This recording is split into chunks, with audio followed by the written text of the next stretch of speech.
అసలు దేవుడు ఉన్నాడా లేడా, ఉంటే ఎక్కడున్నాడు, ఆ దేవుడిని ఎవరు సృష్టించారు? ఇలాంటి ప్రశ్నలు ఎన్నో మన మదిలో మెదలక మానవు. సైన్స్ నమ్మేవారిని దేవుడు ఉన్నాడా అంటే లేడు అంటారు. అది ఆధ్యాత్మిక వ్యక్తులను అడిగితే దేవుడు ఉన్నారు అంటారు. కానీ నిజం ఏంటంటే ఈ ప్రశ్నకి సమాధానమే లేదు. లేదు అంటే ఇంకా దొరకలేదు అని అర్థం, దొరకదు కూడా. Hi friends, welcome to our channel Godavari entertainments. This is Suresh.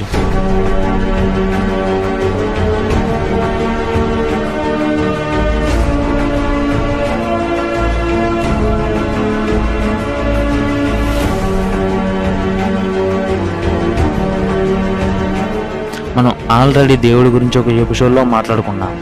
ఒకవేళ మీరు ఆ వీడియో చూడనట్లయితే ఇది చూసిన తర్వాత ఆ వీడియోని ఒకసారి చూడండి. దాని లింక్ ఈ కింద డిస్క్రిప్షన్లో ఇవ్వబడింది.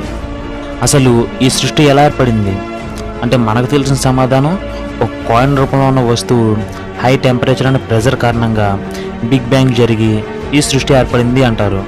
మరి కాయిన్ ఎవరు సృష్టించారు? వేదాల ప్రకారం, బైబిల్ ప్రకారం ఆదిదేవుడు ఈ సమస్త విశ్వాన్ని, జీవరాశుల్ని సృష్టించాడు. మరి ఆ ఆదిదేవుడిని ఎవరు సృష్టించారు? వీటికి ఆన్సర్ కూడా లేదు. లేదు అంటే ఇంకా దొరకలేదు అని.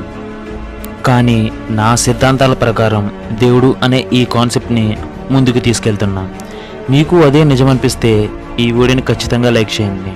ఈ సృష్టిలో ప్రతి పనికి జరగడానికి ఏదో ఒక పవర్ అంటే శక్తి కావాలి.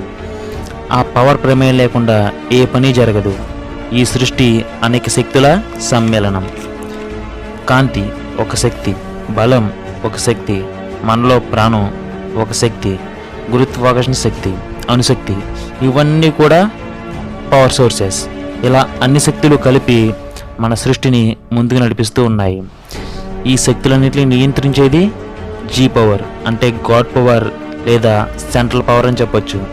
ఈ శక్తి మొత్తం విశ్వమంతా వ్యాపించి ఉంది. ఆ పవర్నే మనం దేవుడు అంటున్నాం. ఈ సమస్త విశ్వంలో జరిగే సకల కార్యచరాచర సృష్టికి ఆ జీ పవరే జీవనాధారం. దేవుడిని ఎలా చేరుకోవాలి? మన వేదాల ప్రకారం ఉన్న మార్గం ధ్యానం. మీరు కళ్ళు మూసుకుని కేంద్రనాడి మీద దృష్టి పెట్టి ధ్యానం చేస్తే మీకేం కనిపిస్తుంది? అంతరిక్షంలో ప్రయాణిస్తున్నట్టు ఏదో శక్తులు, ఏవో కాంతులు మీకు కనబడతాయి. అదే జీ పవర్. ధ్యానం వల్ల మీకు విశ్వం నుంచి శక్తి నేరుగా మీ దేహంలోకి ప్రవేశిస్తుంది.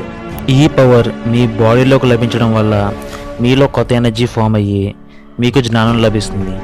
కానీ ఈ ప్రక్రియ కొన్ని సంవత్సరాలు కొనసాగాలి. దేవుడు అనే నమ్మకం వల్ల మన ప్రపంచంలో నేరాలు చాలా వరకు తగ్గుతున్నాయి. దేవుడు అనే నమ్మకం వల్ల మనిషిలో పాజిటివ్ ఎనర్జీ పెరిగి కష్టాలను దేవుడి మీద వేసి తను సంతోషంగా ఉంటున్నాడు.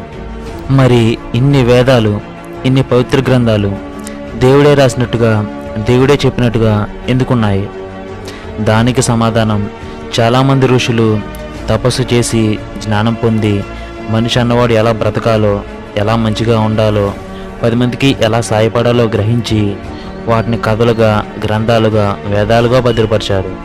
ఒకవేళ మంచి సాయం అనే ఈ రెండూ లేకపోతే మనిషి ఎప్పుడో అంతరించిపోయేవాడు. ఇకపోతే మీరు ఏ దేవుడిలో ఉన్నా, ఏ మతంలో ఉన్నా మంచిని, సాయాన్ని ఎప్పుడూ మర్చిపోకండి. ఎందుకంటే మీ దేవుడు మీకు చెప్పింది కూడా అదే. కనిపించని దేవుడిని పిచ్చిగా నమ్మడం మానేసి మీకు కనిపించే మీ తల్లి, తండ్రి, గురువులను పూజించండి. దేవుడు అంటే ఎక్కడో ఉండి కోరికలు తీర్చేవాడు కాదు, మన పక్కనే ఉండి కష్టాలు తీర్చేవాడు. దేవుడు అనే మిస్టరీని ఛేదించాలంటే ఆ దేవుడే వచ్చి నేనున్నాను అని చెప్పేంత వరకు ఆ మిస్టరీనే. ఇది ఫ్రెండ్స్ ఈరోజు మన టాపిక్. ఈ వీడియో మీద మీ ఒపీనియన్ కామెంట్స్ రూపంలో తెలియజేయండి. మీరు ఇంకా నా ఛానల్ సబ్స్క్రైబ్ చేయలేదా? అయితే వెంటనే సబ్స్క్రైబ్ చేయండి. మరెన్నో ఇంట్రెస్టింగ్ వీడియోస్ మీరు చూడొచ్చు. దాని పక్కనే ఉన్న బెల్ బటన్ కూడా ట్యాప్ చేయండి. నా ఛానల్ యొక్క వీడియో నోటిఫికేషన్స్ మీ మొబైల్కి డైరెక్ట్గా పొందండి. మళ్ళీ కలుద్దాం. అంతవరకు కీప్ స్మైలింగ్.